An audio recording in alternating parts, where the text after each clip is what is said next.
En la presentación voy a saludar y agradecer una iniciativa, una presencia y una agenda brevemente.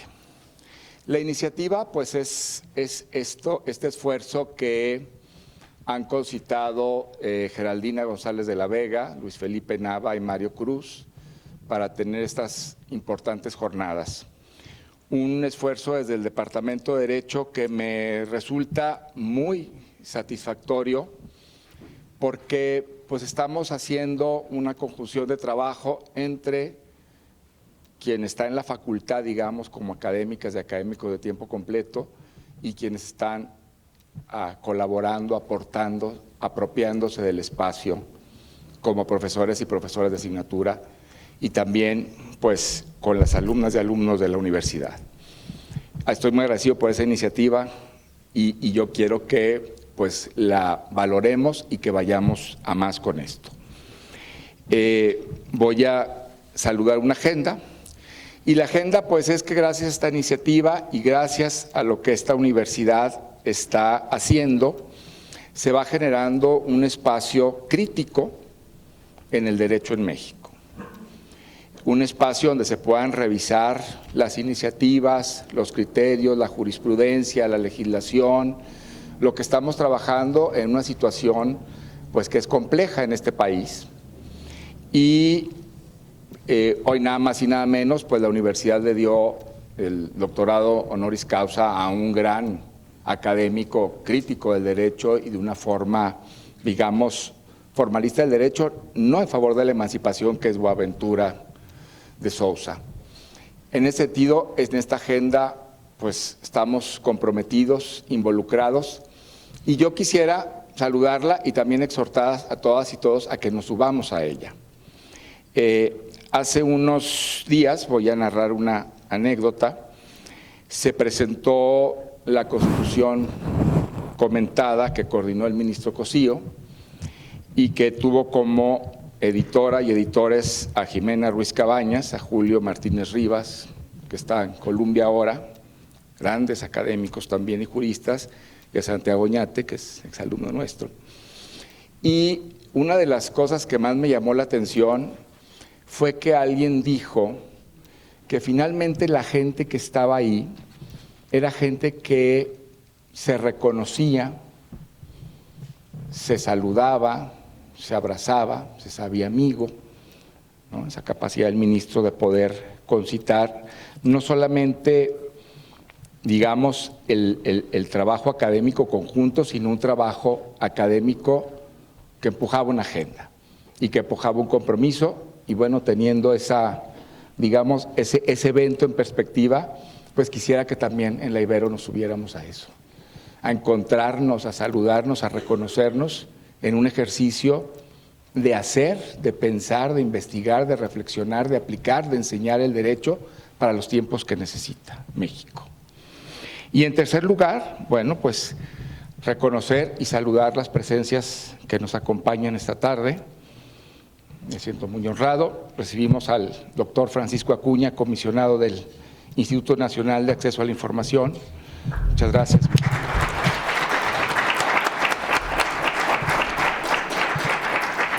Al doctor Salvador Nava, que acaba de dejar de ser magistrado electoral y que bueno, está regresando a su alma mater. Salvador, muchas gracias. Al ministro José Ramón Cosío, muchas gracias, ministro, por estar acá esta tarde. Al senador Roberto Gil Suart, bienvenido, senador, a tu casa. Y pues van a estar en esta tarde en esta mesa que queremos debatir justicia constitucional y democracia. Y pues nos honra también mucho la presencia de Luis Felipe Nava, nuestro profesor, el doctor Felipe Nava. Gracias.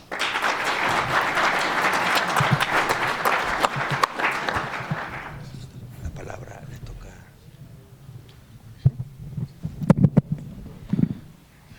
Muchísimas gracias, querido director.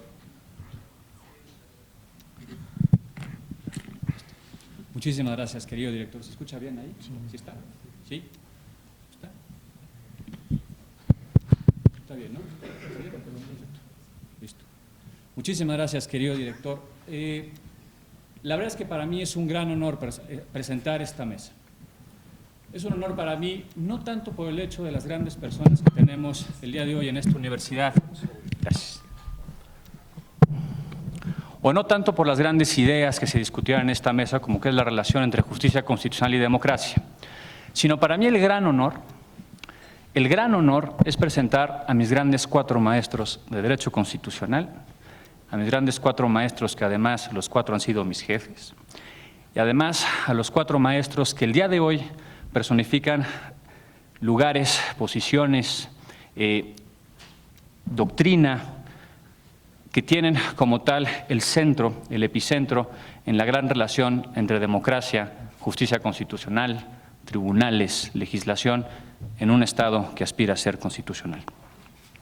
Quiero agradecer profundamente al Departamento de Derecho, a nuestro director, que nos ha dado el gran liderazgo para organizar estas jornadas que han sido para nosotros clave en la reflexión del centenario de la Constitución, de la justicia constitucional y de la democracia. José Luis, muchísimas gracias.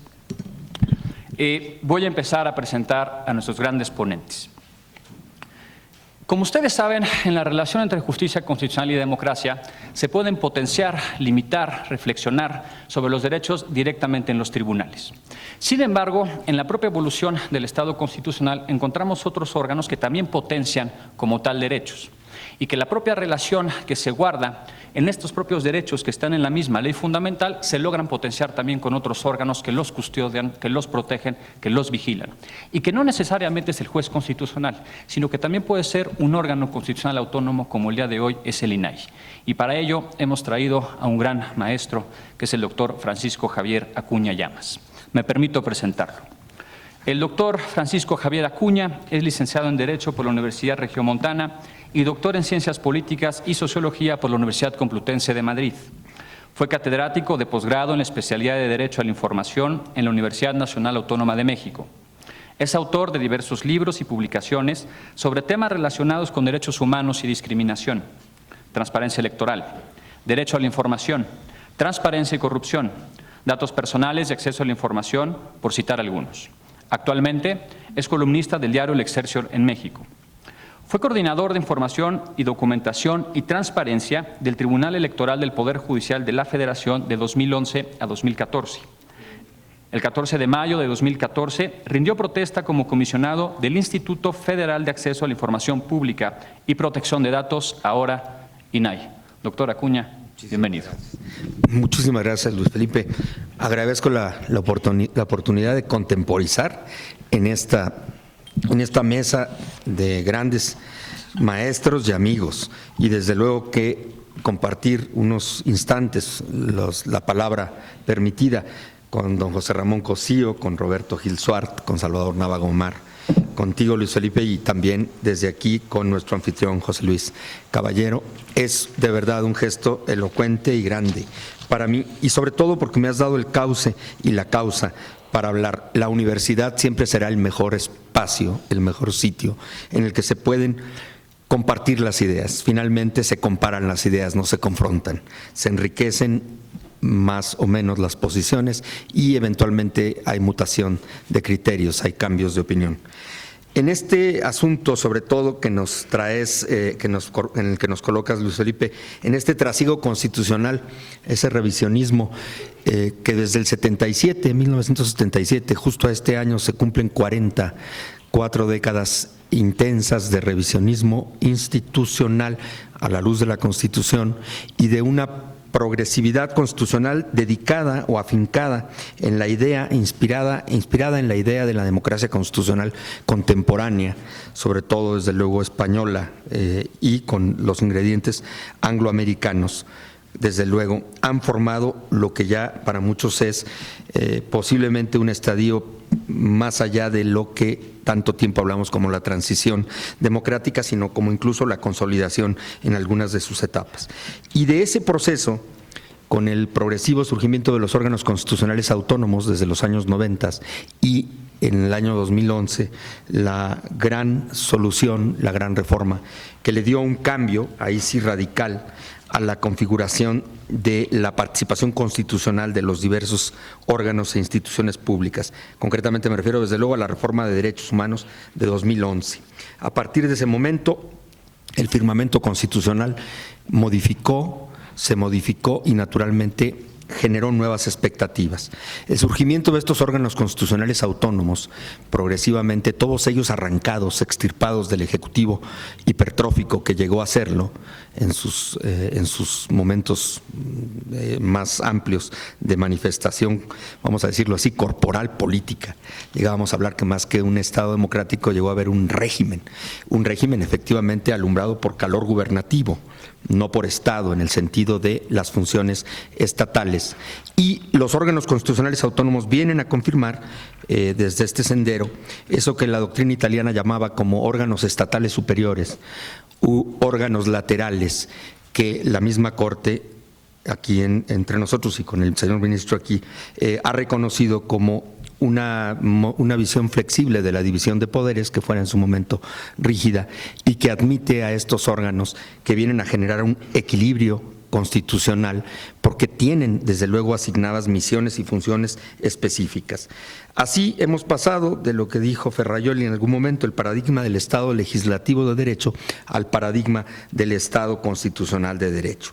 Y naturalmente, según Haberle, es indiscutible que, atraídos por el influjo de esas posiciones, llegamos a reconocer que vino a suceder en México, vino a cambiar el paradigma de los intérpretes constitucionales cerrados, a una sociedad de intérpretes abiertos. Y ahí es donde viene el punto de partida a la problemática que aquí nos acerca. Indudablemente, dado la reforma al artículo primero de la Constitución de 2011, todas las instituciones, todas las autoridades tienen la obligación de promover, respetar, proteger y garantizar los derechos humanos de conformidad a los principios de la Constitución y los tratados. Por tal motivo, indudablemente todas ellas interpretan la Constitución y las leyes.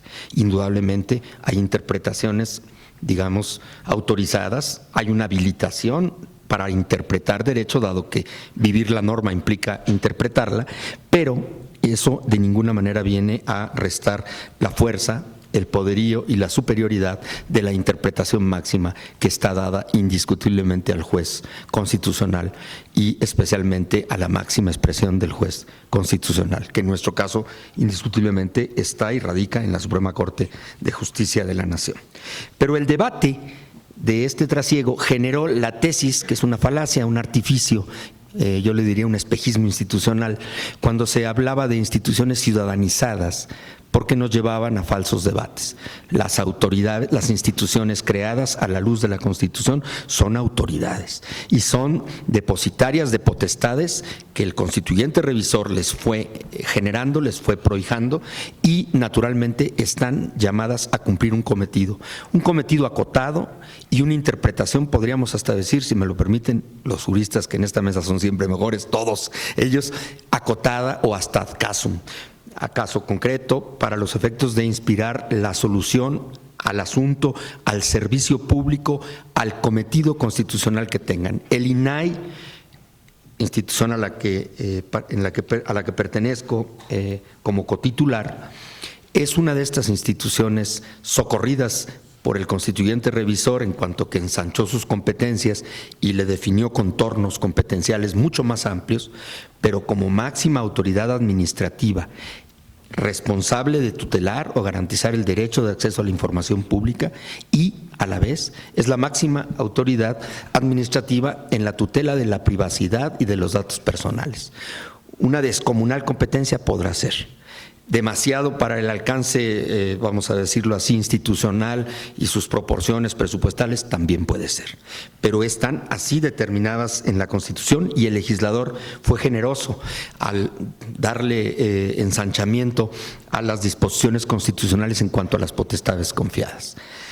Hoy por hoy y en estos días recientes se han generado situaciones que precisamente nos comunican con esta mesa. El INAI, como todas las instituciones públicas de este país, se abre camino en las brechas del ejercicio concreto de sus competencias y naturalmente está generando diálogo diálogo con otras instituciones al momento de ejercer sus potestades y naturalmente pues está llegando a la Suprema Corte de Justicia de la Nación en sus salas y ya en el Pleno algunas de las controversias que suscitan las actuaciones del INAI.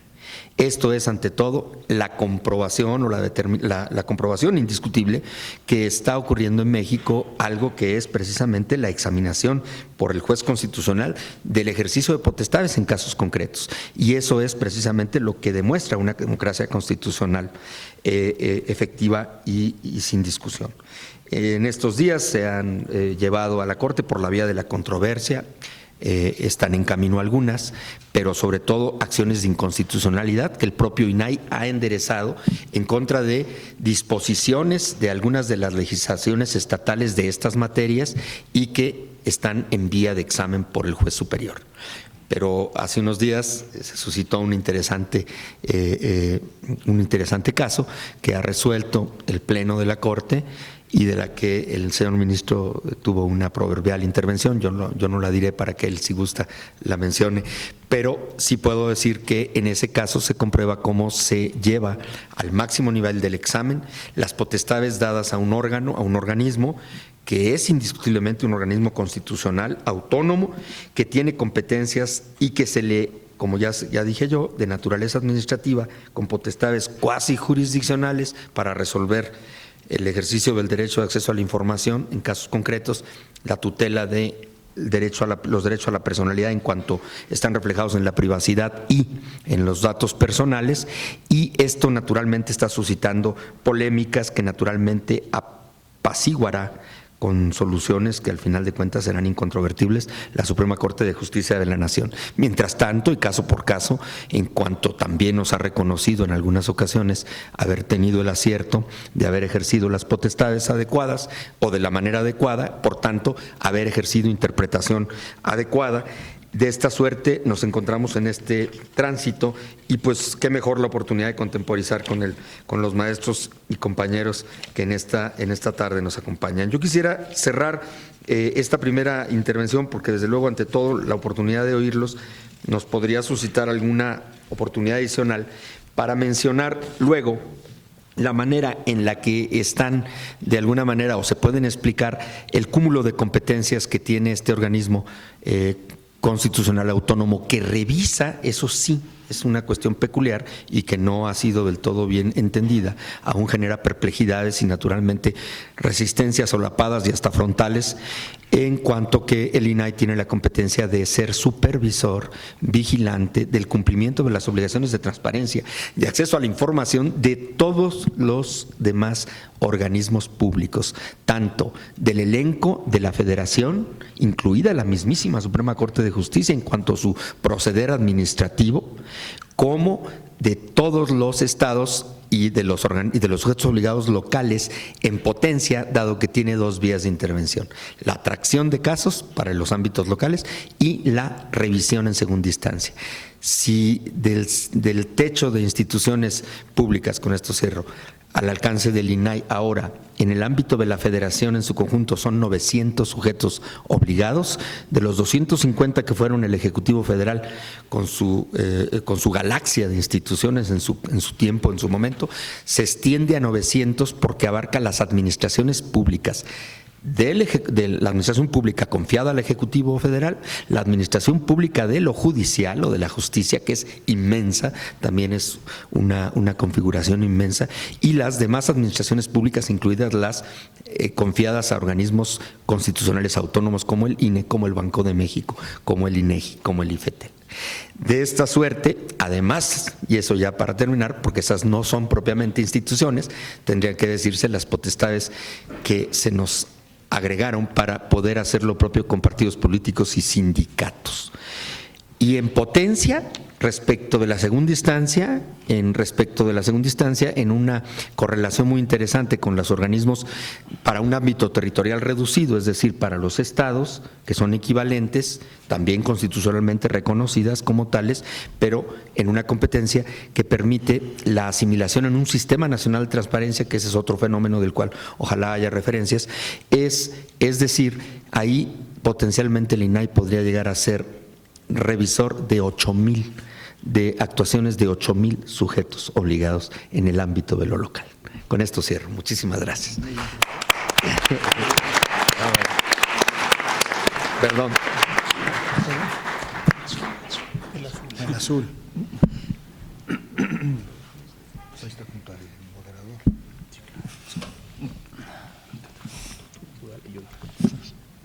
Muchísimas gracias, doctor Acuña. Sin duda la división de poderes el día de hoy no podríamos entenderla como una cuestión o un principio rígido, sino flexible.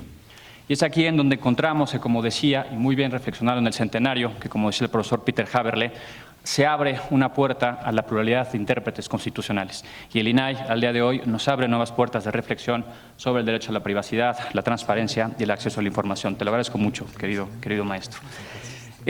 Por otra parte, cuando hablamos de justicia constitucional y democracia, necesariamente tenemos que hablar sobre el elemento contramayoritario. Esto es, la objeción democrática que se hace a un juez que puede como tal enfrentarse directamente al legislador democrático al tratar de velar por justamente cuidar el sistema constitucional, al tratar de no dejar entrar una norma que se considera contraria a la ley fundamental. Sin embargo, dentro del marco del propio Tribunal Constitucional que hace ya muchos años diseñaba Hans Kelsen, encontramos que hay tribunales constitucionales que tienen nuevas funciones del Estado. Piensen ustedes, por ejemplo, en una nueva función, o más que nueva función, una función que se considera fundamental para la democracia como un tribunal que califica elecciones. O más que calificar elecciones, sino sentar bases y principios fundamentales que derivan directamente del principio democrático de la Constitución en la materia electoral. Para ello, hemos invitado a un gran profesor de Derecho Constitucional, el doctor Salvador Nava, que además es desde hace mucho tiempo gran profesor de Derecho Constitucional y además egresado de esta casa de estudios. El doctor Salvador Olimpo Nava Gomar es egresado de la Facultad de Derecho de la Universidad Iberoamericana, es doctor en Derecho por la Universidad Complutense de Madrid y especialista en Derecho Constitucional y Ciencia Política por el Centro de Estudios Políticos y Constitucionales de Madrid. Fue magistrado de la Sala Superior del Tribunal Electoral del Poder Judicial de la Federación, donde proyectó 8,409 sentencias resueltas.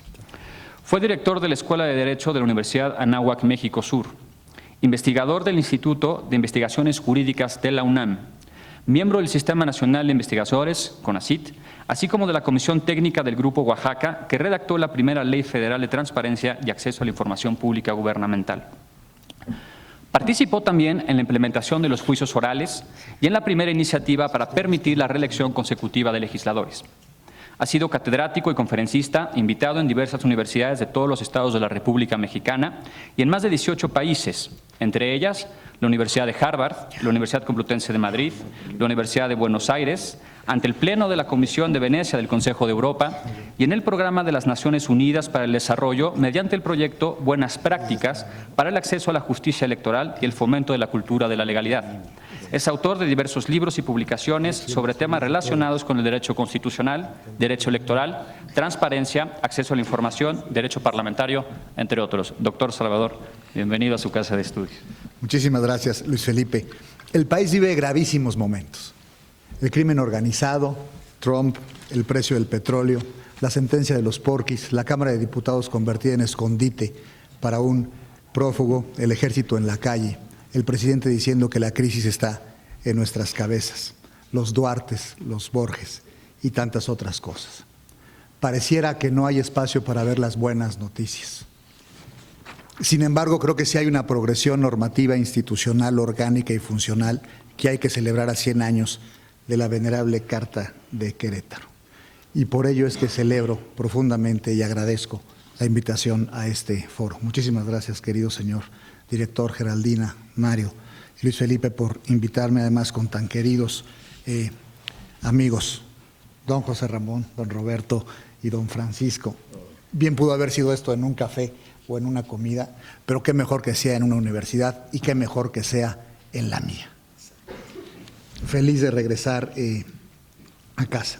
Me gusta poner en esta parte de mi currículum, que no me gusta que lean todo, pero lo de las 8,409 sentencias, porque creo que el sistema va a colapsar.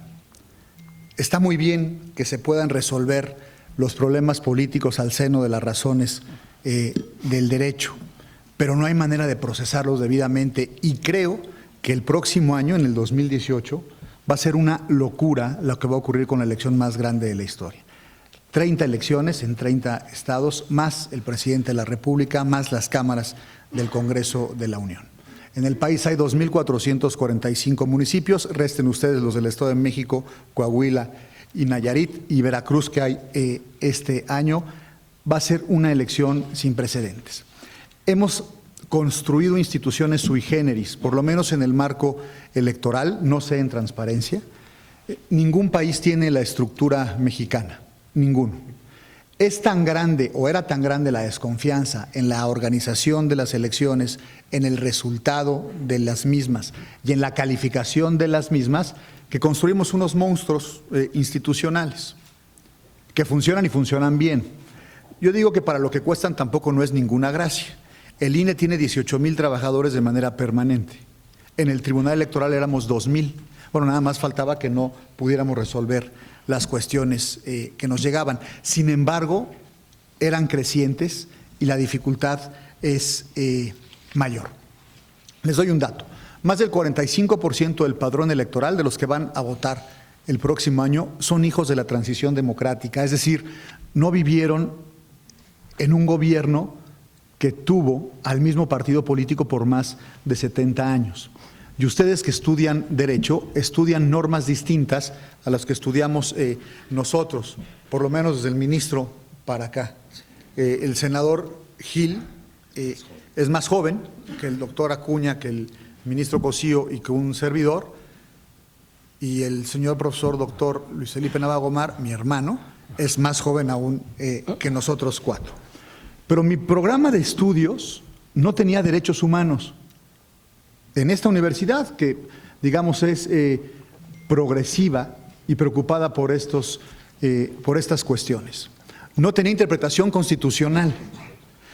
No había materias referentes a derecho electoral entendido como una institución, me refiero a normativa, que tenía mecanismos de garantía constitucional para verificar la validez de sus actos. No había acceso a la información, no había tantas otras cosas. El derecho está cambiando y la manera de pensar el derecho tiene que cambiar también. La manera de enseñar el derecho y la manera de comunicar, de pensar y de discutir o de intercambiar el derecho. Y por eso celebro estar en esta universidad con ustedes viendo estas cuestiones.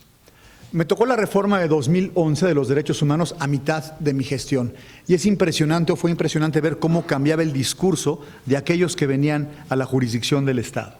A mí me daba gusto y celebraba como un candidato de un municipio modesto, lo digo en términos neutrales, cuidando mis palabras, me refiero a poca población, piensen ustedes en algún estado remoto del sureste o del norte o del centro, y diciéndome el candidato, magistrado, si no me dan la razón, vamos a ir a la Corte Interamericana de Derechos Humanos, ¿no? Es decir, amenazando al Estado, digamos, en buenos términos, digamos, hablando de agravios jurídicos, y eso es de celebrar. El problema es que no sé si lo podamos procesar. Platicaba el ministro, perdón la indiscreción, el señor ministro, le dije, ¿cómo estás, José Ramón? Me permite hablarle de tú desde hace unos años. Y me dijo, cansado, salimos a las 4:30 de sala y resolvimos más de 85 asuntos. Y yo le dije, el problema de esas sesiones es que puede haber bolas rápidas. Dijo, sí, cuando pasa algo así, yo digo, esto mejor lo dejamos para la siguiente. Yo tuve sesiones de 115, 120 asuntos en semanas en donde sesionamos 3 o 4 veces. Es imposible leer todos los proyectos cuando se resuelven ese número de asuntos y sin embargo la responsabilidad para resolver está ahí. Tuve la oportunidad de integrar un tribunal constitucional, la Mesa sobre Justicia Constitucional, y mi objeto para juzgar era la democracia. Y me topé con dos realidades, no en todos los casos, y además cualquier generalización tiene grandes dosis o grandes probabilidades de incurrir en el error. Pero vi que aunque resolvíamos un procedimiento jurídico o jurisdiccional, nos encontrábamos con mucha frecuencia con una violación al Estado de Derecho permanente por parte de todos los actores. Me refiero a todos los partidos políticos, unos más, unos menos y toda proporción guardada dependiendo tiempos, fines y lugares. pero venían asuntos muy similares. Y juzgábamos dinámicas democráticas y me di cuenta que en su gran mayoría los actores que venían a esta jurisdicción del Estado no eran tan demócratas como debieran ser en una dinámica que supone una vida constitucional. Y creo que esto es algo similar al transcurso de nuestra vida constitucional, sobre todo a los primeros años de la Constitución de Querétaro. Una Constitución muy ambiciosa, unas normas paradigmáticas en el mundo, la primera Constitución social, pero no se cumplían muchísimas normas. Y he visto cómo algunas han avanzado, y eso sí es de celebrar. La Corte, nuestro máximo tribunal, es una Corte muy distinta a la que existía hace 40 años. Quizás a la que existía hace 30 años, que fue cuando estudié. La relación política con el titular del Ejecutivo era completamente diferente. El razonamiento de los ministros, sus posicionamientos con distintos temas, era completamente diferente. Las figuras que tienen hoy para garantizar la constitucionalidad de las normas, concretamente la acción y la controversia, la acción de inconstitucionalidad y la controversia constitucional, hubieran sido impensables como mecanismos de control del poder hace unas décadas. Un tribunal que anulara elecciones porque había un exceso de ejercicio político de un gobernador hubiera sido impensable hace unos años. Una sanción al presidente de la República o una amonestación porque se pronuncia en tal o cual sentido hubieran sido impensable. Y algunas dinámicas, si vemos a la letra de la Constitución vigente, pues creo que podríamos afirmar que no era una democracia plena, para no hacer una categorización tan tajante y tan grave. Hablando de acceso a la información, el timidísimo derecho de petición consagrado en el 8º Constitucional en ese tiempo le daba a los ciudadanos el fabuloso derecho de poder pedir por escrito y de manera respetuosa, eso sí, pocos derechos pero bien educados desde niños, ¿no?, de manera respetuosa, lo que consideraran a la autoridad pública. Y la autoridad pública tenía la terrible obligación de responderle, o sea, de que recayera acuerdo, sin que necesariamente respondiera de acuerdo o aquello que estaba solicitando el ciudadano. La Corte, otra Corte, y fue una sala, en la sexta época, interpretó por breve el plazo que establece el 8º para que la autoridad responda al ciudadano lo que está pidiendo, alrededor de un año. Y entonces tú pedías algo a una autoridad y la autoridad te contestaba en un año que no te iba a dar nada y se entendía por satisfecho tu derecho y por cumplida la obligación de la autoridad. Después evolucionó ese concepto, también por la propia Corte, fue la segunda sala que dijo que, hombre, que más que un año se tenían que tardar el tiempo que fuera razonable para responder a aquello que estaba pidiendo. Cuando hicimos el primer proyecto de Ley Federal de Transparencia y Acceso a la Información Pública, que nació en esta universidad, en el Departamento de Ciencias de la Información, o una de las grandes iniciativas o de los grandes pujantes fue de esta universidad, que fue una historia muy divertida porque fue un congreso en donde, acabando las conclusiones del congreso, dijimos, hagamos un proyecto de ley de acceso a la información. Ok, y cuando lo acabamos se fueron sumando periodistas al esfuerzo de varios académicos de distintas universidades. Fuimos a ver a los líderes parlamentarios en la Cámara de Diputados. En ese tiempo eran Felipe Calderón del PAN, Beatriz Paredes del PRI y Martí Batres del PRD. Y los partidos de oposición, gobernaba el PAN con el presidente Fox, signaron nuestro proyecto como iniciativa. Nos pusimos a negociarlo, porque los que lo firmaron dijeron que se sienten estos profesores que la hicieron con el gobierno federal en el Congreso de la Unión, y los partidos políticos ahí sí todos con unanimidad dijeron, hay temas que no entran, o sea, para que ni los pongamos en la mesa para no perder el tiempo. Partidos políticos, sindicatos, universidades, etcétera, etcétera. Y a los poderes de la Unión, es decir, al Poder Judicial y al Poder Legislativo, una referencia de que tendrían que actualizar su actuación al respecto. Hoy existen mecanismos constitucionales, un órgano constitucional autónomo y manera de acceder a la jurisdicción del Estado, y si no prospera, de ir a las instancias interamericanas para poder hacer valer esto. Hoy puede preguntar cualquier persona, a cualquier partido político, por ejemplo, cualquier cuestión, y el partido político es un sujeto obligado. Y pueden venir a ejercer sus derechos político-electorales a un tribunal, o pueden ir, porque ya no estoy ahí, cuando no teníamos defensa para los derechos políticos. Fíjense ustedes si éramos una democracia o no. El juicio de amparo no procedía para cuestiones políticas. Luego entonces los derechos políticos no eran considerados derechos fundamentales. Un país en donde un derecho político, votar, ser votado, asociarse o afiliarse, no es considerado un derecho fundamental, creo que bien puede afirmarse que no es una democracia. Hoy tenemos el problema contrario, creamos tantas instituciones que una sala de la Corte tiene que resolver 85 asuntos en un día y un magistrado del Tribunal Electoral resolvió en 10 años 8.409 asuntos. Proyecté, es decir, entre mis 6 colegas y un servidor resolvimos más de 60.000. ¿Qué va a pasar? Creo que el señor ministro Cosío y el señor legislador Gil Suart tienen mucho que opinar al respecto, aunque poco tiempo para ello. Muchas gracias por esta intervención. Muchas gracias.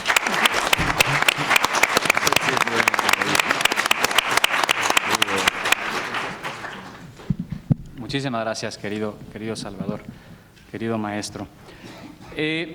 Los constitucionalistas somos unos fanáticos de la justicia constitucional, al menos yo lo soy. El modo en que opera un tribunal constitucional me parece de una forma apasionante.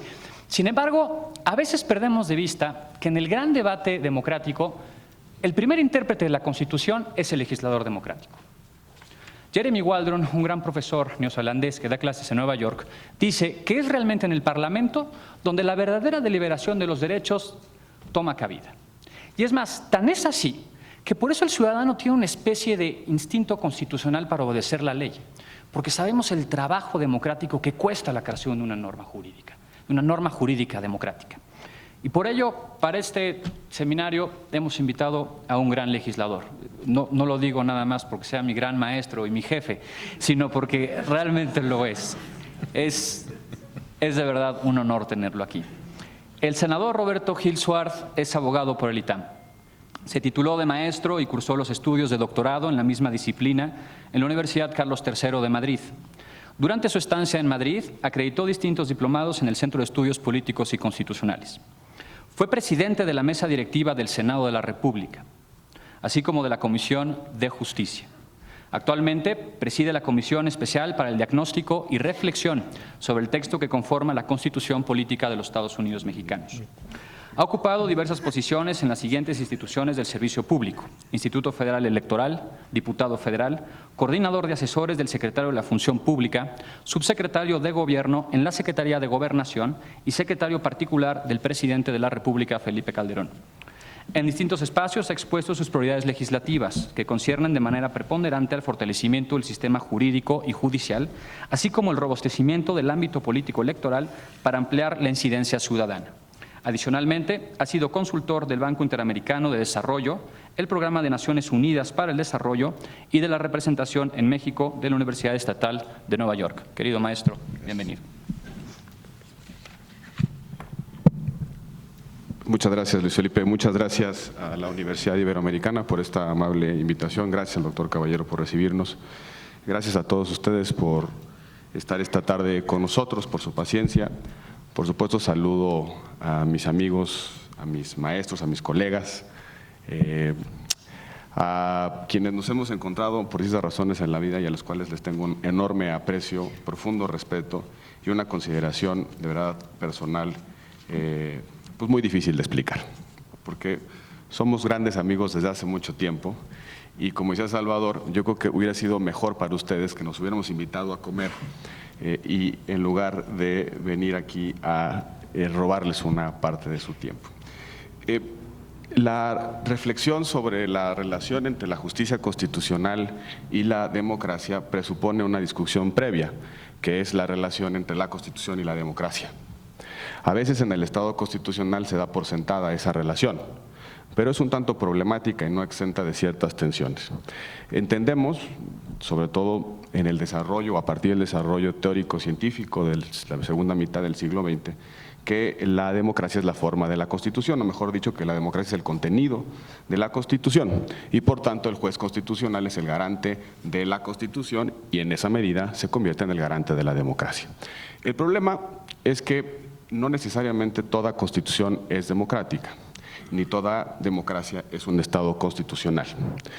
A veces, insisto, asumimos que ambos términos se implican recíprocamente y hemos llegado incluso a afirmar que no hay constitución válida si no es democrática y a la inversa, que no hay democracia sin un tipo específico de constitución.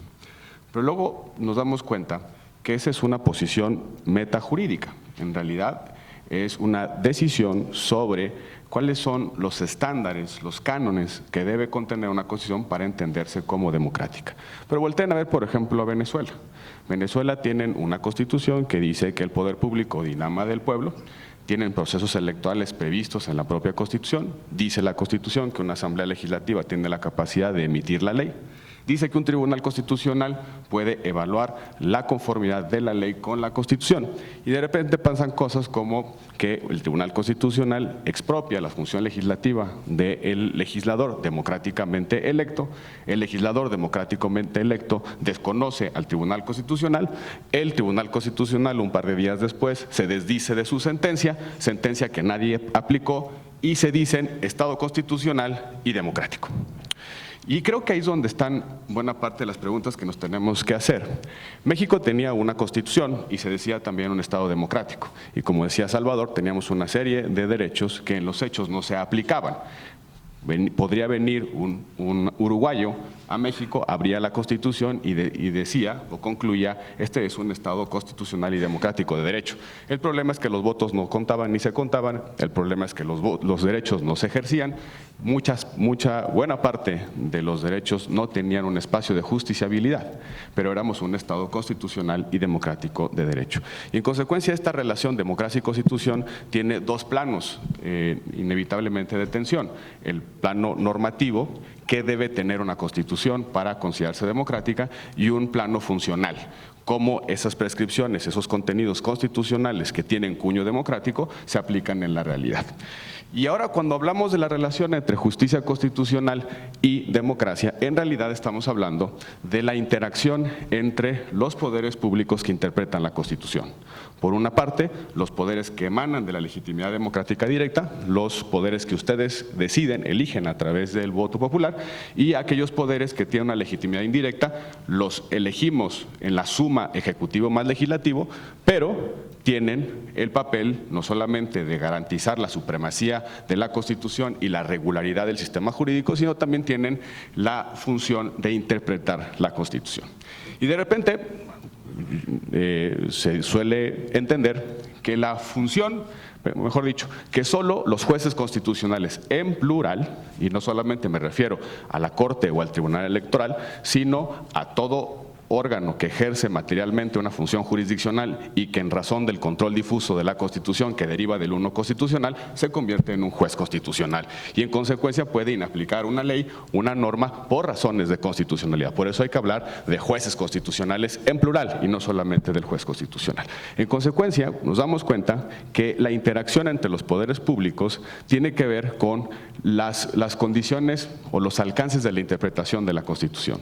Lo que hace el INAI, lo que hace el Tribunal Electoral, lo que hace la Corte y lo que hace el Senado, además de ejercer funciones jurídicas que implican la creación de normas, lo que hacemos en realidad es interpretar la Constitución. Y la interacción entre estos órganos no son otra cosa que rivalizaciones sobre el contenido de la Constitución, el sentido que le damos a las normas. Por eso pasan cosas como el INAI interpreta la cláusula de exclusión a la publicidad de los documentos, seguridad nacional, de una manera, y la Corte la interpreta de otra manera. Ciertamente la Corte expulsa, si considera que la interpretación que hizo el INAI es inconstitucional, expulsa esa norma del ordenamiento. Pero lo mismo hace el Tribunal Electoral cuando se pronuncia sobre un conflicto entre dos partidos políticos. Cada partido político le propone al juez constitucional electoral una específica interpretación de las normas a efecto de que ese juez constitucional, el Tribunal Electoral, determine la interpretación que genera efectos jurídicos vinculantes para todos. Y también pasan cosas como lo siguiente. Alguien en la entrada me preguntaba sobre si iba a venir a hablar de la Ley de Seguridad Interior. Voy a sugerir el tema. Nada más lo voy a dejar sugerido. Nos damos cuenta que hay una cosa en la Constitución, una función jurídica, función constitucional, que está en una porción normativa de la Constitución, 89, fracción sexta, que dice: es facultad del Ejecutivo Federal disponer de la totalidad de la Fuerza Armada para la seguridad interior y la defensa exterior del país.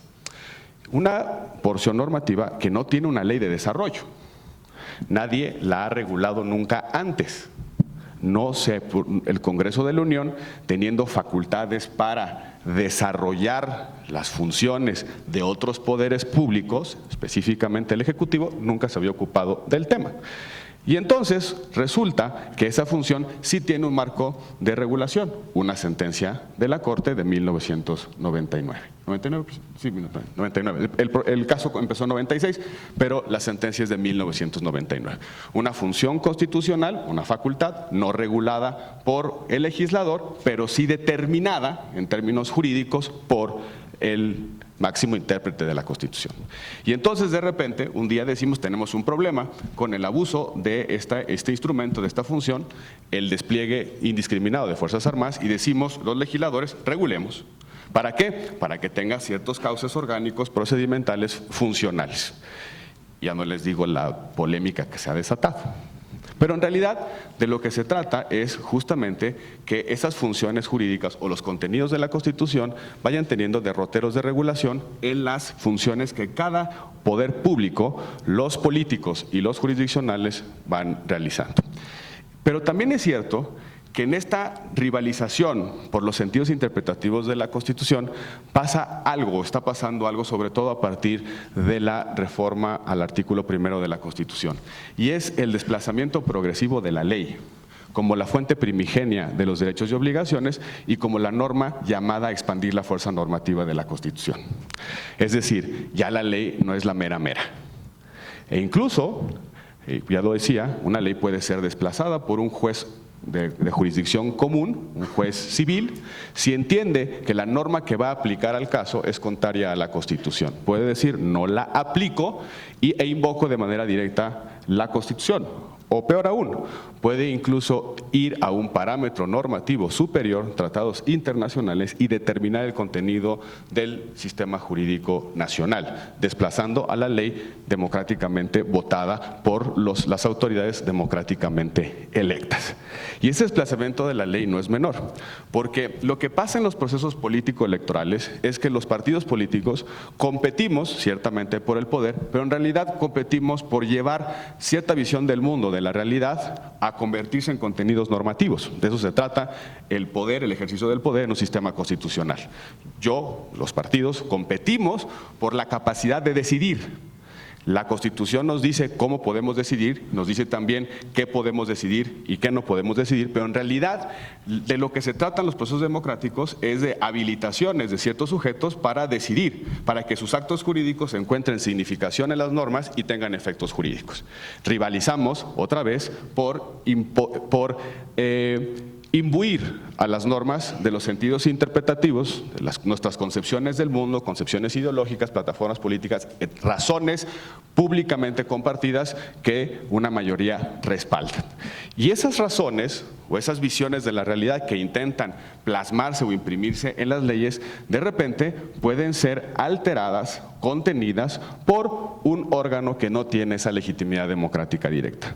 Ya hablaba Luis Felipe de esa famosa dificultad contramayoritaria, es decir, que un poder público, el juez constitucional, cuya legitimidad no deriva del pueblo, puede enmendarle la plana a los poderes constituidos a través del voto popular.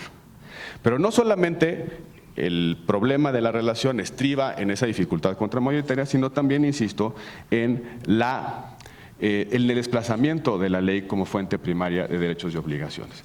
Y para enfrentar esta objeción, esta dificultad, el desplazamiento de la ley, se proponen muchas cosas.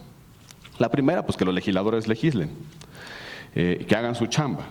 La segunda, que de alguna manera el juez constitucional sea deferente al legislador. Primero, presuma la validez natural, digamos, original de la emisión normativa de los legisladores. Después, que en caso de duda, le tenga una deferencia al legislador. Haga de cuenta que le da un gesto de presunción de lleva mano, para decirlo pronto.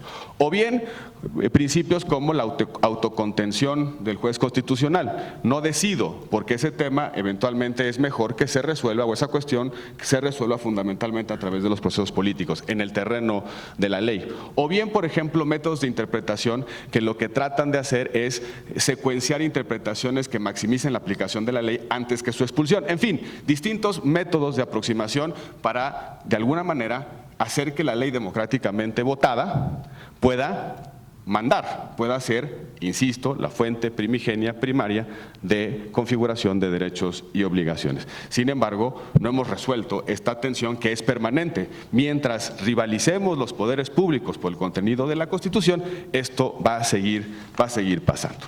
Y ahí creo que para recuperar de alguna manera el protagonismo de la ley, que no es otra cosa también que el protagonismo de la representación popular que deriva directamente del voto de todos ustedes, yo creo que hay que empezar a reflexionar en torno a cuatro cosas.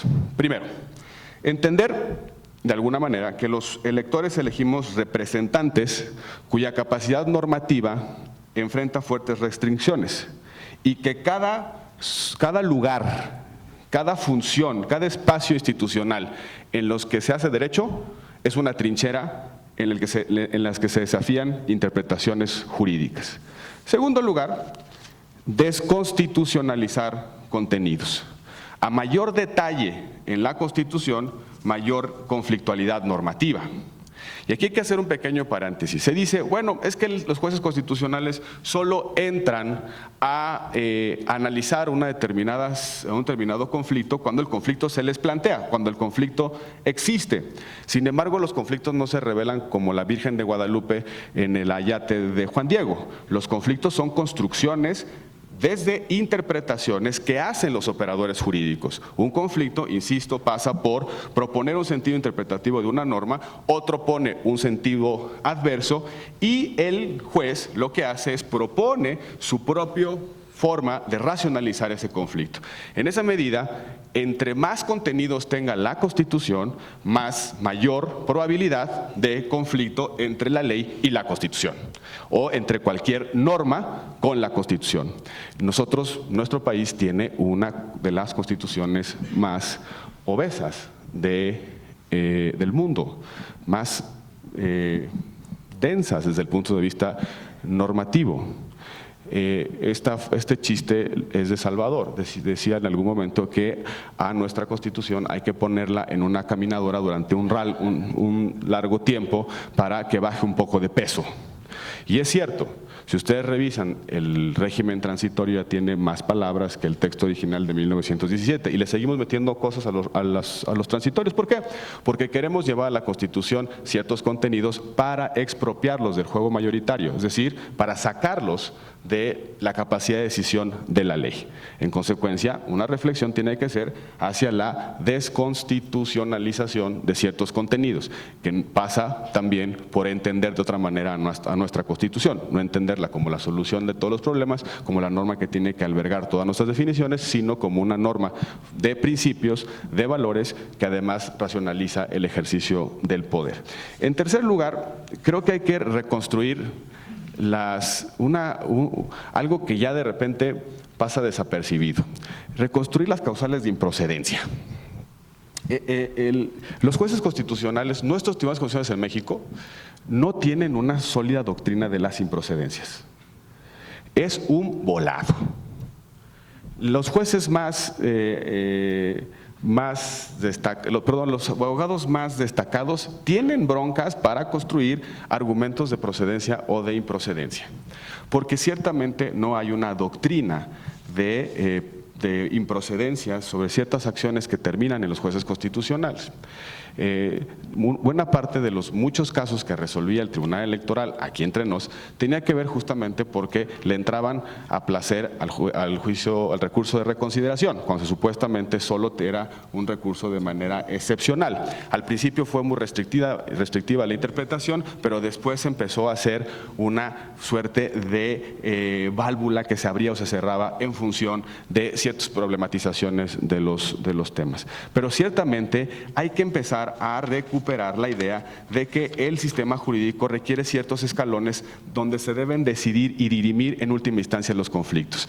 Si no, vamos a colapsar a la Corte, vamos a colapsar a los jueces constitucionales. Hay que empezar a racionalizar dónde se quedan los conflictos. Por eso el Poder Judicial tiene como 2 millones de asuntos al año, 1 millón de asuntos al año.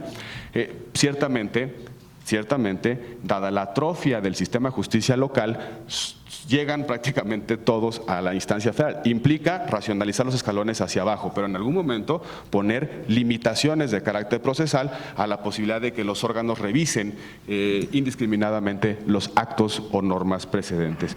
Y por último, creo que para empezar a hacer un poco más pacífica esta relación entre justicia constitucional y democracia, sobre todo para revitalizar el papel de la ley y del legislador en la definición de los alcances de la Constitución, hay que reformular el sistema de fuentes. Es decir, que la ley sepamos claramente para qué sirve, que la ley tenga contenidos esenciales definidos en nuestra Constitución. Ustedes, los estudiantes de Derecho y muchos de los que nos interesan estos temas, de repente ya no entendemos si una determinada materia se regula por ley general, por ley federal, por ley orgánica, por ley reglamentaria, por ley a secas, o réstale el número que pensaste. Entre otras razones, porque no hay una teoría de las fuentes detrás de esa semántica. Si ustedes revisan una ley general, se parece mucho a las leyes orgánicas. Si ustedes revisan una ley federal, se parece mucho a las anteriores. De tal manera que creo que esta racionalización de fuentes tiene que empezar a ser la vía para poner orden, para poner en cada uno de los cajones del sistema jurídico los contenidos. Y eso también implica que, por ejemplo, desentrañar el enigma sobre las funciones normativas de los órganos constitucionales autónomos. Uno pensaba que se hacía legislador para poder legislar de todo y sobre todo mientras tuviera una competencia. De repente la Corte nos dijo, oye, no, ya hay materias constitucionales que no pueden regularse por ley, sino que son facultades específicas de regulación de los órganos constitucionales autónomos y las funciones autónomos. Unas resoluciones que implican otra vez poner en duda, o mejor dicho, en reflexión, esta estructura tripartita del poder que aprendimos en nuestras clases de Derecho, pero sobre todo que es la herencia más estable de la ciencia jurídica, que es justamente el principio de división de poderes. Por su atención, muchísimas gracias.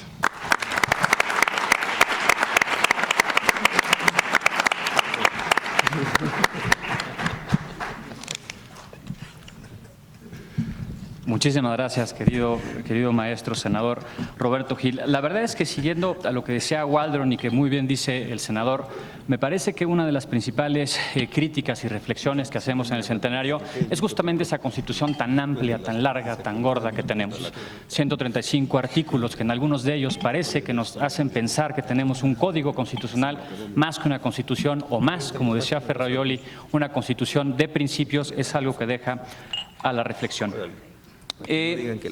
Decía el profesor Kassenstein, mi maestro en la Universidad de Harvard, que además seguía mucho la teoría de Dworkin, decía, sí, a ver, la teoría de Waldron está muy bien, desde luego, un lugar donde se pueda potenciar la propia legislación de los derechos es fundamental, pero lo cierto es que es el Tribunal Constitucional en donde realmente se potencian los derechos. Es en la propia reflexión de los derechos que se hace con el juez constitucional en donde la propia riqueza de la democracia constitucional toma cabida.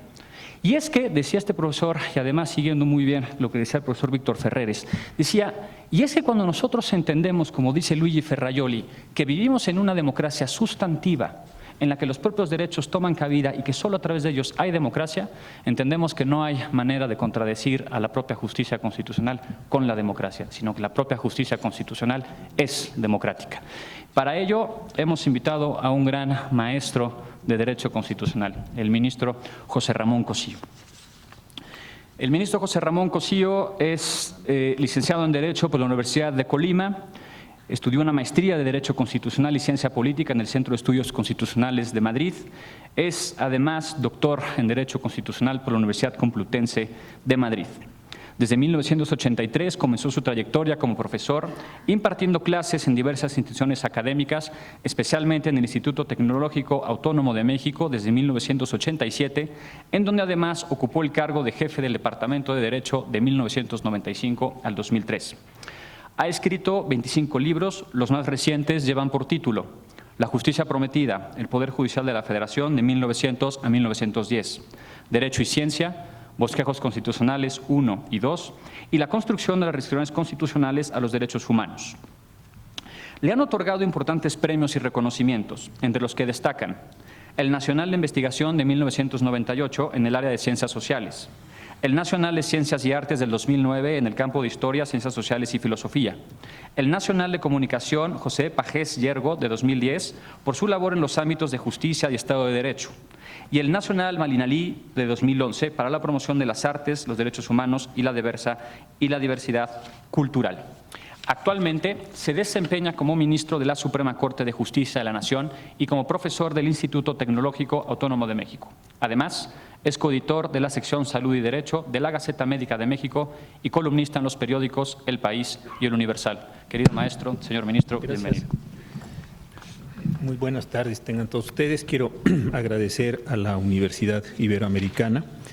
Creo que cuando el director hablaba de la vocación de la Ibero, del sistema jesuita, me parece que es de extraordinaria importancia que rememoremos lo que ha estado haciendo el sistema jesuita por la democracia, por la jurisdicción, por los derechos humanos, no solo en este campus, sino en algunos otros, y la lucha que ha estado dando en el país. De verdad, muchísimas felicitaciones y muy halagado de estar aquí por la invitación que me hacen Luis Felipe, Geraldina y Mario.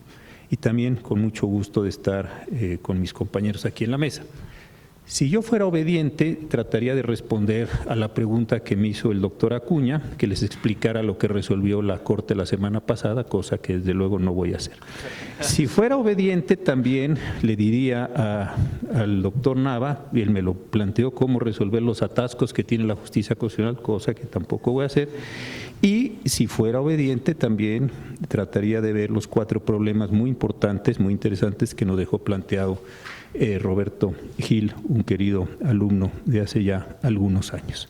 Había yo pensado darles una revisión rápida qué ha pasado en la justicia constitucional y la democracia en el país, rememorar ese momento de enorme ruptura. Ya para ustedes esto es historia, pero es una ruptura importantísima que se dio hacia finales de los años 90 en México, porque en este país, hasta esos años, la Constitución no era vista como norma jurídica. No vayan a pensar que estoy diciendo locura, simple y sencillamente revisen los textos de los constitucionalistas más importantes hasta antes de los 90 y se darán cuenta que ellos no reflexionaban en la Constitución como norma jurídica.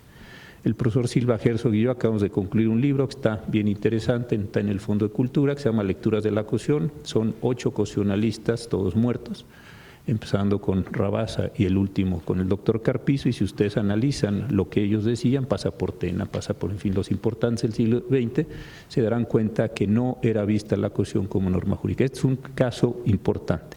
También pensé hablarles de la reforma en 94, de los avances jurisprudenciales de la 90ª época, de la reforma de derechos humanos y del juicio amparo 2011, en esto voy a regresar en un momento, o del caso Radilla. Sin embargo, me parece que lo más interesante es, en este planteamiento que ha hecho la mesa, cuáles son las relaciones entre jurisdicción y democracia, darle historicidad al fenómeno. Por si no, me parece que nos quedamos en este mundo que a mí cada vez me espanta más, de las esencias, como si siempre hubiera habido o siempre fuera a existir lo que estamos viendo o lo que consideramos que es la solución de nuestro tiempo. Decía ahora Luis Felipe cuando terminaba que hay 2 formas de ver a la democracia. Desde luego hay una forma adjetiva, una manera en la que uno va a las urnas, deposita votos, se cuentan los votos, se producen resultados y se ocupan los cargos públicos, una forma muy bien analizada por Schumpeter hace ya varios años, o una democracia sustantiva en donde además de lo anterior existen modalidades, existen posibilidades de respeto a derechos humanos. Creo que nuestra Constitución, si tuviéramos alguna duda, que nunca me parece que hubo, que era una democracia sustantiva, más allá de los problemas procesales de acceder a la protección de los derechos, después de la reforma de junio del 2011, es clarísimo, me parece que siempre ha existido. La razón por la que los derechos políticos no se consideran derechos humanos no era una condición sustantiva, sino era una condición procesal básicamente vinculada con el juicio de amparo, pero es una discusión diferente. El problema central aquí, ¿cuál era? Que alguien pudiera haber dicho, estamos hablando de una democracia puramente adjetiva, después de la reforma de 2011 hay una democracia sustantiva, clarísima, donde no podemos entender a la democracia sin un respeto clarísimo a unos derechos humanos de muy distintas maneras. Entonces creo que esto no tiene ya ningún sentido de discusión. Tenemos desde el artículo primero hasta todo el capítulo de derechos políticos, hasta los artículos por ahí 38 y las condiciones de ciudadanía, restricciones, etcétera, un amplio catálogo, saltándonos el capítulo económico, el 25, 26, 27 y 28, la condición de cuáles son nuestros derechos, más algunos otros que se han agregado en distintos preceptos constitucionales. Está claro que lo que la jurisdicción constitucional tiene que defender hoy en día es esa parte de derechos como parte de democracia sustantiva, pero también la totalidad de las competencias que están previstas en la Constitución. Es decir, hoy la justicia constitucional tiene que defender a la totalidad de la Constitución, entre ello la condición de la democracia formal, la de la democracia procesal y las grandes diferenciaciones que tenemos en nuestro orden jurídico, sistema federal, división de poderes, etcétera, etcétera. ¿Con qué herramientas tiene hoy o con qué herramientas cuenta la jurisdicción constitucional en general para poderlas defender? Me parece que después del caso de Rosendo Radilla, del expediente Varios que resolvió la Corte en julio del 11, con una enorme cantidad de herramientas. Tiene razón Roberto Gil cuando dice no es solo los órganos o no son solo los órganos del Poder Judicial, ni siquiera la Suprema Corte, son todos los jueces del país de cualquier materia, jurisdicción, territorialidad. Todos. Ya sabemos que los jueces de todo el país, algunos en control directo podemos declarar normas inválidas con efectos generales o con efectos particulares, eso es una condición peculiar, porque contraviene derechos humanos de fuente constitucional o derechos humanos de fuente convencional. También sabemos hoy en día que tenemos a cualquier órgano jurisdiccional del país que puede hacer lo mismo, nada más que por vía de la desaplicación o la declaración de invalidez de esas disposiciones por contravenir un derecho humano de fuente constitucional o un derecho humano de fuente convencional. Es decir, tenemos una Constitución, más allá de que si tiene una bola de detalles o no, cosa que yo también coincido, en la reforma energética 39 artículos transitorios para regular unas especificidades increíblemente particulares, pero bueno, son las condiciones en las que se dio la negociación política, yo en eso no me voy a meter ahora, pero sí me parece que tenemos una Constitución con un andamiaje grandísimo de derechos, con una distribución competencial muy confusa, simplemente basta que lean ustedes la fracción 29 del artículo 73, ya se les acabaron al órgano de reforma de la Constitución las literales, no sé si van a poner letras griegas o en fin, ahí son muy imaginativos, o doble A's o dobles B's, así como las pilas, en fin, no sé qué van a hacer, en fin, alguna cosa van, o como Alcohólicos Anónimos, en fin, no sé qué cosas van a hacer, pero van a tener que echarle ahí alguna imaginación porque se les acabaron las letras. Entonces, ahí ya hay un problema interesante simplemente de denominación. Pero hay un andamiaje razonable, insisto, en toda esta parte de la Constitución. ¿Qué tenemos entonces que hacer los jueces constitucionales? Algo que parece extraordinariamente simple, que parece así enunciado de manera muy simple y que tiene una enorme dificultad, que es simple y sencillamente aplicar la Constitución y tratar de maximizar en todos estos casos la condición prevalente de los derechos humanos. Yo en algún discurso que tuve que dar por ahí decía que lo que la Constitución hoy tiene como construcción es una nueva antropología constitucional. Antes del 2011 teníamos una imagen del hombre, déjenme ponerla así, bastante simple en la Constitución. Después de la reforma del 11 y de la resolución de la convencionalidad, la constitucionalidad, lo concentrado y lo difuso, piensen ustedes la imagen del hombre, esta antropología constitucional que está proyectando el texto vigente. Es decir, es una persona que para poderse satisfacer, así como imagen, al menos como representación, tiene que tener muchísimas cosas. Y eso es lo que se nos pide que maximicemos. Y el asunto no es fácil. Y no es fácil por varias razones, y aquí es donde entro a la condición de la historicidad. Uno, tenemos, y ya lo decía Salvador también, una sociedad muy lastimada, muy desgastada, donde la gente no confía en autoridades y donde la gente tiene la pretensión de satisfacción de los derechos. ¿Qué nos está produciendo esto? Les voy a poner una imagen médica que me parece curiosa. Allí donde ya habíamos definido como Suprema Corte una gran cantidad de temas, hoy las personas nos los están volviendo a preguntar en clave de los nuevos derechos. Imagínense ustedes que les hubieran ustedes hace unos años tomado una radiografía de una pierna. Muy bien, con la radiografía se ven ciertos cuerpos opacos, ya sabemos todos cómo funciona este asunto. Hoy en día lo que las personas quieren es que ese mismo órgano sea analizado o sea considerado a la luz de un escáner. Es muchísimo más detallado, es muchísimo más profundo y eso es lo que estamos viviendo, un cambio histórico, simplemente. Yo con el tiempo creo que esto amenguará, pero en este momento no lo estamos viendo. Cuestiones como gastos y costas, que nadie, yo cuando llegué a la Corte ya planteaba eso, porque le parecía una cosa completamente de modé y una cosa que hasta podría ser un poco simplona. Hoy en día tenemos cada miércoles personas que nos están preguntando, ¿y los gastos y costas son contrarios al 17 constitucional? ¿De veras esa es la pregunta de ustedes? O tal o cual tema procesal es contrario a tal o cual cuestión. Es decir, ¿qué quiero decir con esto? Que estamos en un momento histórico que por una particular desesperación de las personas que en su condición de vida muy dura, nos están volviendo a preguntar casi todo a la luz de nuevas categorías de interpretación. Claro, por eso tenemos los volúmenes de trabajo que tenemos. Y me parece bastante normal, debo yo decirlo. No me parece mal que la Corte esté abriendo este momento. Segundo, vean ustedes todo lo que hizo el cambio de la legislación de amparo. Nos pidieron resolver fondo, nos redujeron, y lo decía muy bien el senador Gil, las causales de improcedencia y de sobreseimiento, nos pidieron no quedarnos en las formalidades, es decir, nos hicieron un cambio estructural extraordinariamente importante y nos están entonces diciendo, a ver, jurisdicción constitucional o no, en esta forma concentrada o difusa como quieran, ocúpate de todos estos problemas y dime si todo esto, que ya se había algunos revisado y otros no, satisface o no ciertos estándares. La gente se ha ido enterando que existe la convención, porque no la conocía.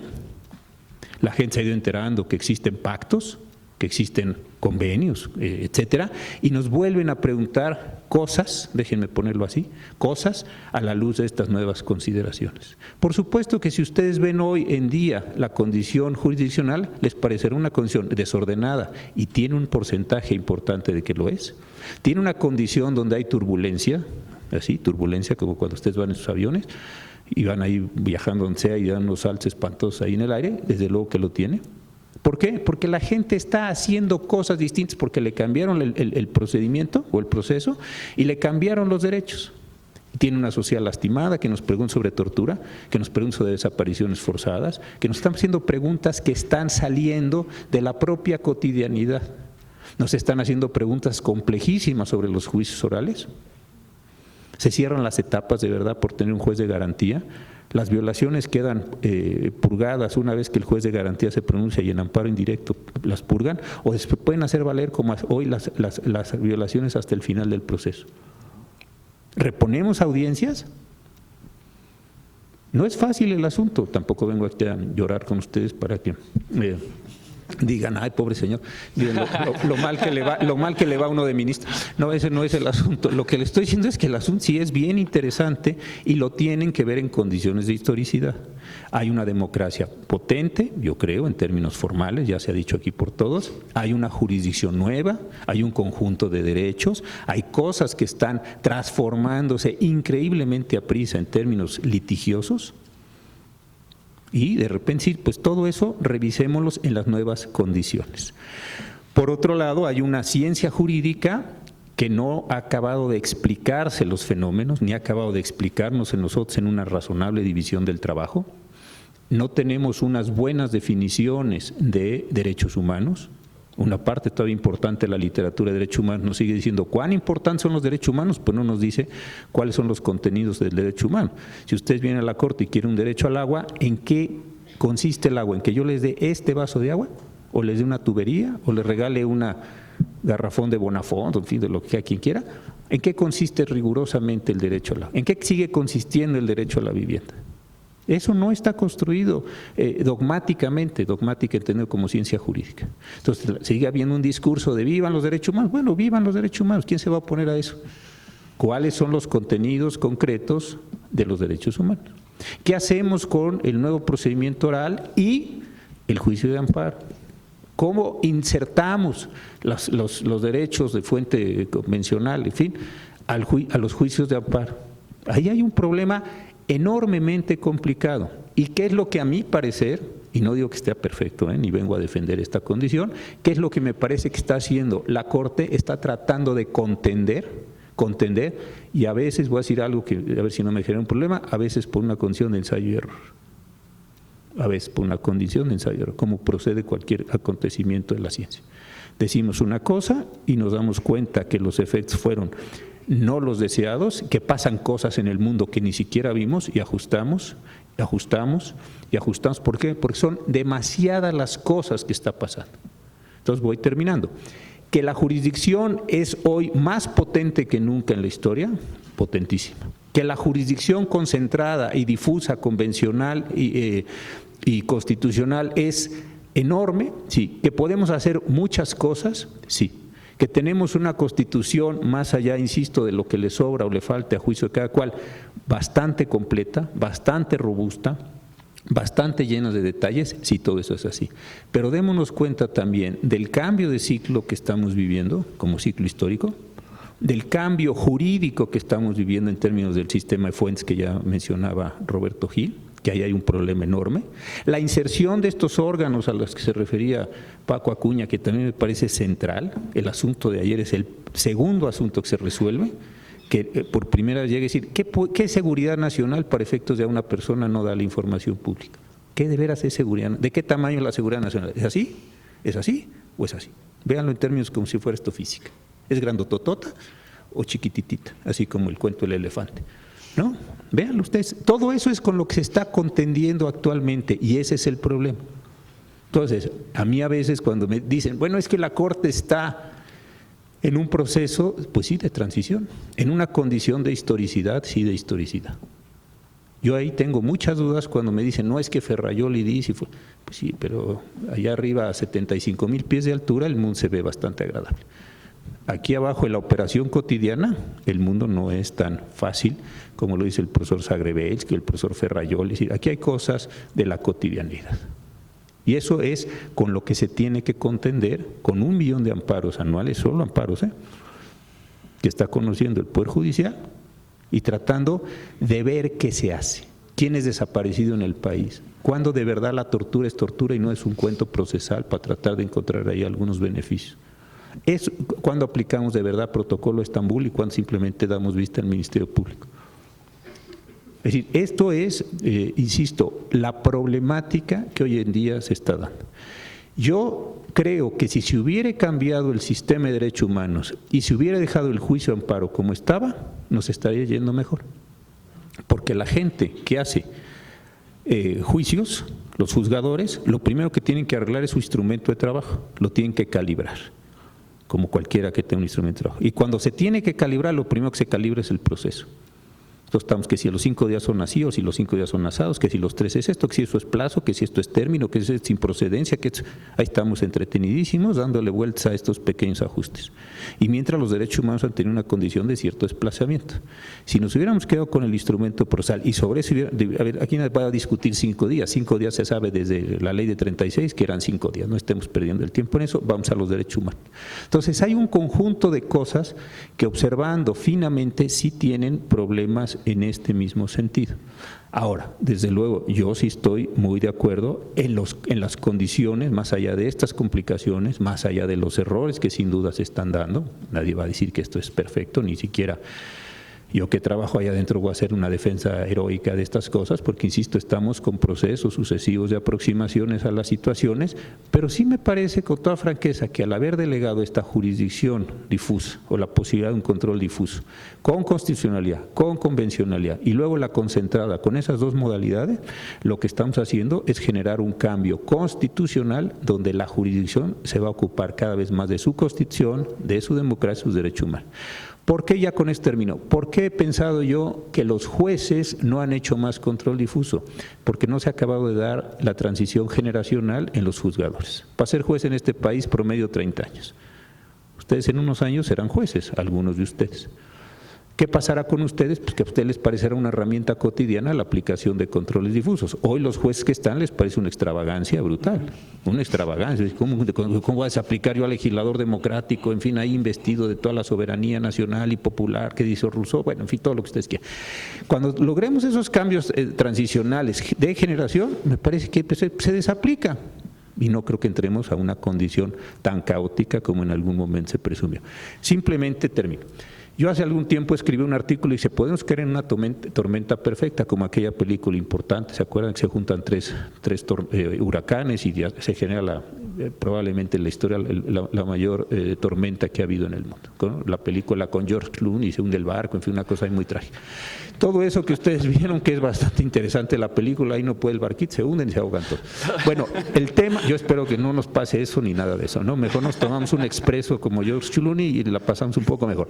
Pero más allá de estas tonterías que estoy diciendo, sí tienen ustedes que pensar en una cosa, son muchas cosas juntas, muchas cosas trabajando juntas, en una profesión muy desordenada, en una profesión no regulada, con estándares de producción de abogados bajísimos, con sistemas también bastante deficientes de selección de jueces. Pongan todo eso junto y a ver si la jurisdicción es capaz de salvar a la democracia con toda la enorme carga que le impusimos. Decir, muchachos, aquí tienen la cuestión, la democracia y los derechos humanos, en sus manos la ponemos y en vosotros confiamos, y a ver si la sacan ustedes adelante. Pongan todo eso junto y verán cómo hay muchos más problemas en esta condición de la jurisdicción y la democracia. No son teóricos, algunos de estos problemas no son sexys, pero son problemas de la cotidianidad que no estamos pudiendo resolver y me parece que nos están deteniendo mucho más de lo que habíamos pensado en términos de llevar una constitución por vía jurisdiccional o por vía legal, como decía el senador Gil, a una ordenación mucho más civilizada, racional, decente de la vida. Muchas gracias.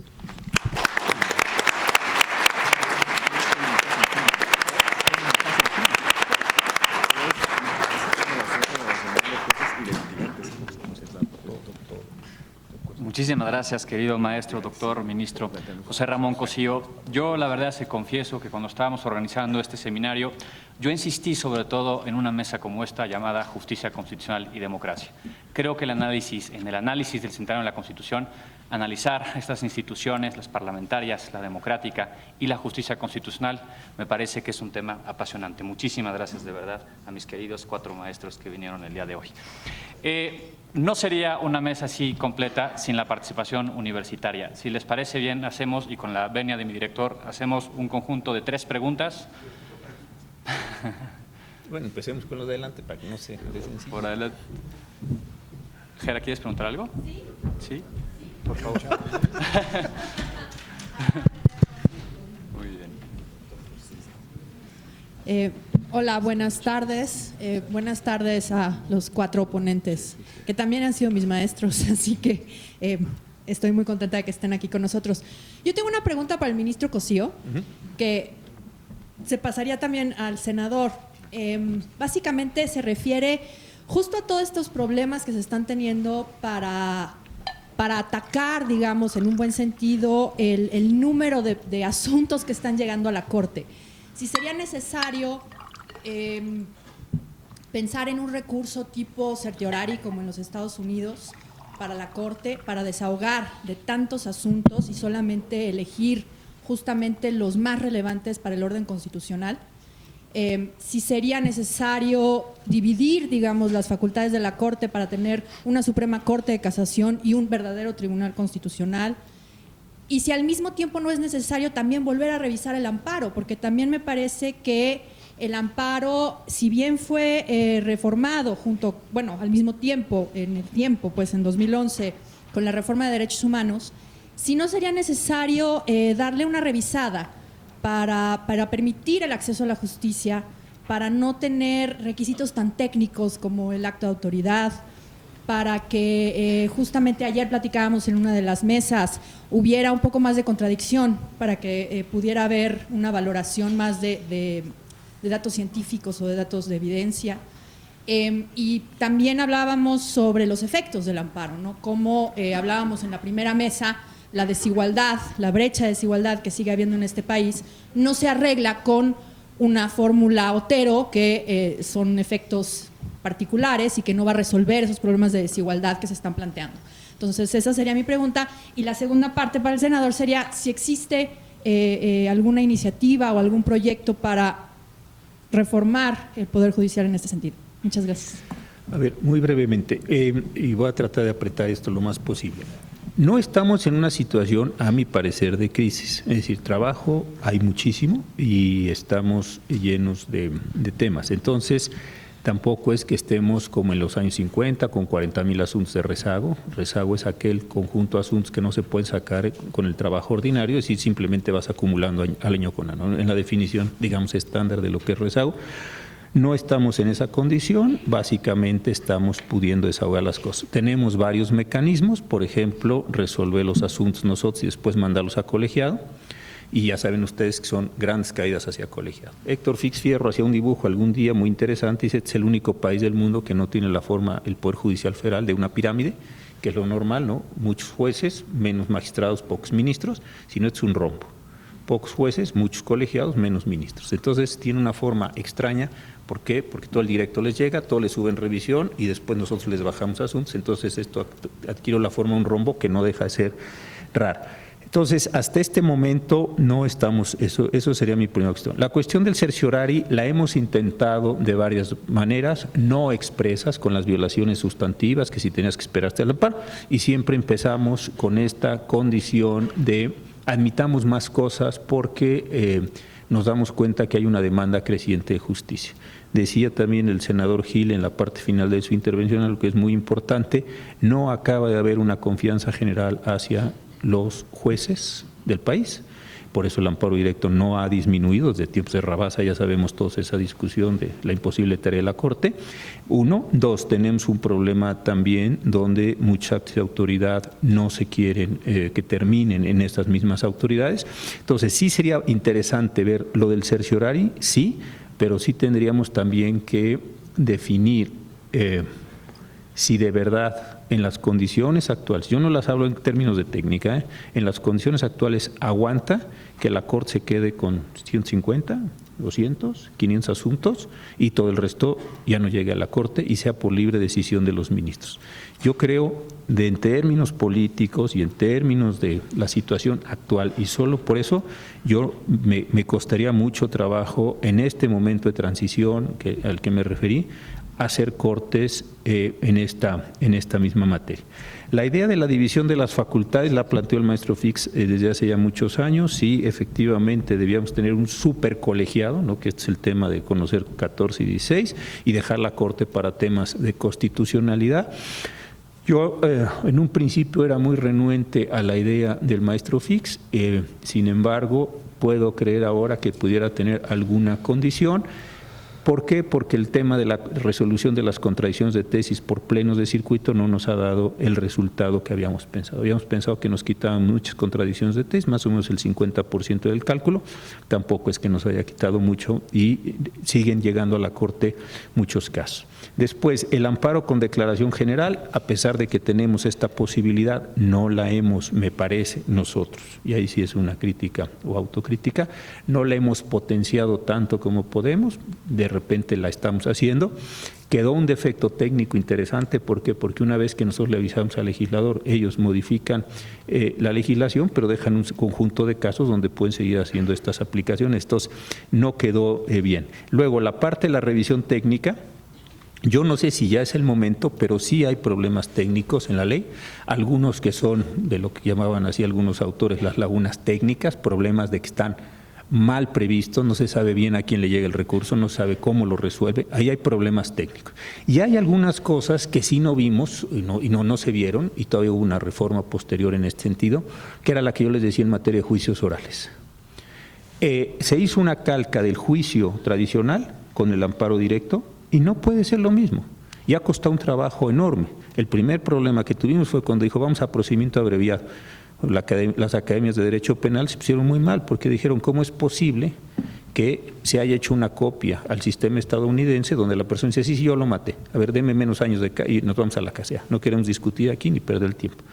Entonces, eso no es posible, el juez tiene que entrar a la revisión de que efectivamente todos los elementos, el cuerpo de delito y presunta responsabilidad, fue una crisis. Y ahora, cuando se dice, para eso tienes juez de garantía y después vas a amparo indirecto contra la decisión del juez y purgas todo el proceso, eso también está generando unos líos espantosos. Entonces, sí hace falta ajustar un juicio tan pesado como es el del amparo, tan complejo, tan denso, contra estas cuestiones. Y una cuestión que mencionó el senador Gil que me parece muy importante, y tú lo decías en tu última pregunta. Al menos en algunas ponencias hemos tratado de obtener la mejor calidad científica para los asuntos que estamos resolviendo. Yo sí tengo una condición personal de decir, a ver, yo respeto mucho a los químicos, a los físicos, a los ingenieros, algunas otras profesiones no tanto, pero en fin, a estos por lo menos sí, a los médicos, etcétera, y entonces les tengo una enorme consideración. Entonces, para resolver cierto tipo de cosas, sí tengo que hacer preguntas para que me traigan conocimiento. Y ese conocimiento, que no viene como prueba, sino viene como material que se allegan los ministros para resolver, decir, a ver, esto nosotros no podemos decir, ¿por qué? Porque no sabemos hacer eso que están diciendo. Tampoco es que, digamos, pues dejamos de reconocer el conflicto o no lo resolvemos. Que venga la academia de A o de B o de C o la universidad de Y o de P o de Q y que nos digan cosas inteligentes, el mejor conocimiento posible, y con ese conocimiento tratemos de tomar la decisión más ilustrada que podemos tomar. Porque si no, lastima uno muchas vidas o muchos intereses o muchos patrimonios, lo que sea, porque no sabe uno cabalmente qué es lo que está resolviendo. Creo que esta es una forma de paliar. Muy resistente esto, yo pensé que habíamos superado, hemos retomado esas discusiones, donde algunos juzgadores, en general voy a hablar así, son muy renuentes porque creen que estamos nosotros los jueces aportando pruebas. Bueno, pues eso no se trata, ¿no?